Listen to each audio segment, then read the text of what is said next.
So the shape selection tools we just looked at are really useful for adding borders and graphics and things like that. But when you're working with parts of a photo, you're probably going to want to use the other two types of selection tools. There's the smart tools and the drawing tools. Now, I think we'll start with the smart tools because the drawing tools are really not that useful unless the smart tools don't do their job.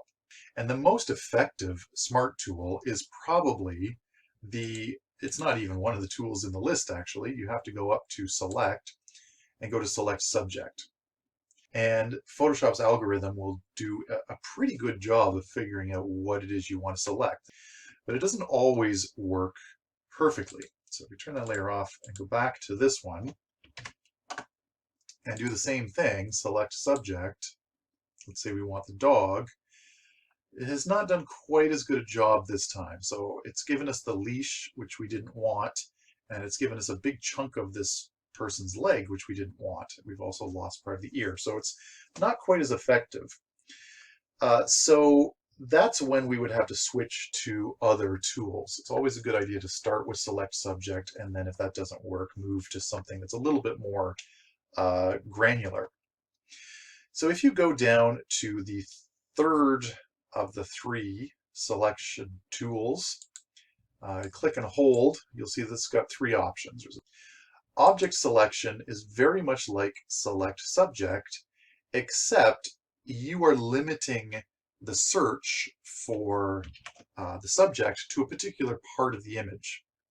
So basically you draw a box, draw it so that the thing you want to select is entirely inside the box, and as little other things as possible are inside the box. So we're going to move over here just to the edge of his whiskers, move up just to the edge of his feet, and then let go. And then what Photoshop does is try to find inside that box what it thinks you want to select. And you can see here it did a much better job. It still got a little bit of the leg, but nowhere near as much as it did with select subject. This can also be useful if what you want to select is not the main part of the image. So if I control D, let's say for some reason you want this person's leg, you're not even after the dog. Well, select subject will not give you that.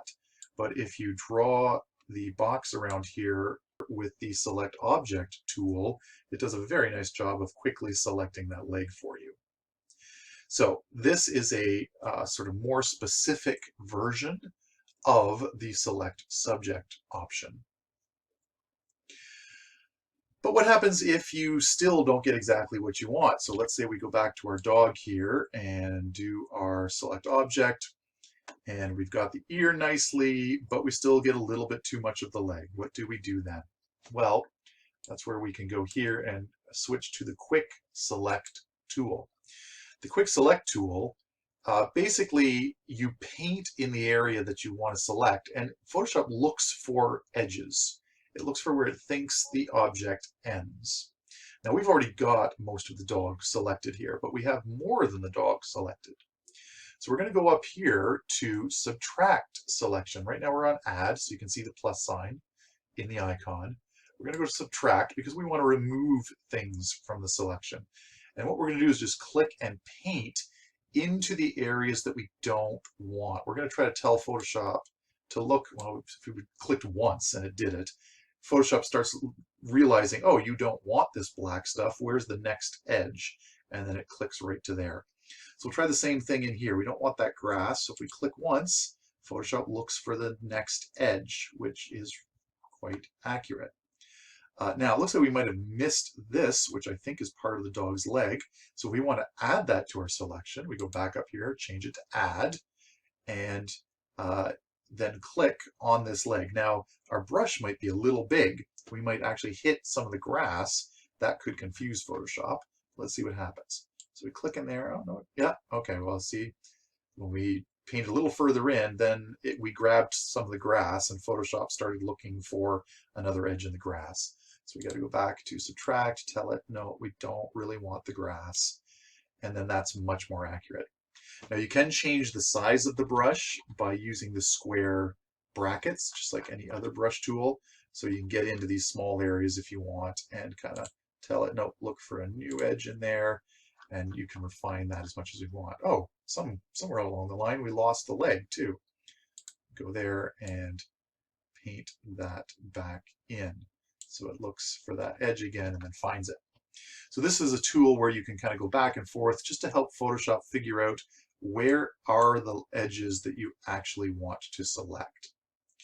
So that's the Smart Quick Selection tool. The last selection tool in the Smart section is the Magic Wand tool. It has its uses. It's probably the least smart of the three. And the way it works is when you click a spot, Photoshop will try to select all the adjacent spots that are of the same color. So if I click this area here, it selected all of the spots that were the same color as where I clicked. It doesn't get the colors over here because they're not connected. Now, you can adjust how sensitive Photoshop is by this tolerance number here. So if I put this to 1, it will only select things that are 100% exactly the same pixel. So if I click here again, see it got less this time because it's only selecting things that are exactly the same color. If I put this up really high to 100, it gets a lot more. So it starts getting even these light grays because they're close to what I clicked on and follows the light areas all the way through the grass. So the higher the number, the more it will select. But it can be useful for selecting areas of color, but I find that it's usually only useful if you were, for example, selecting, I don't know, a piece of fruit or a person that's on a pure white or pure black background.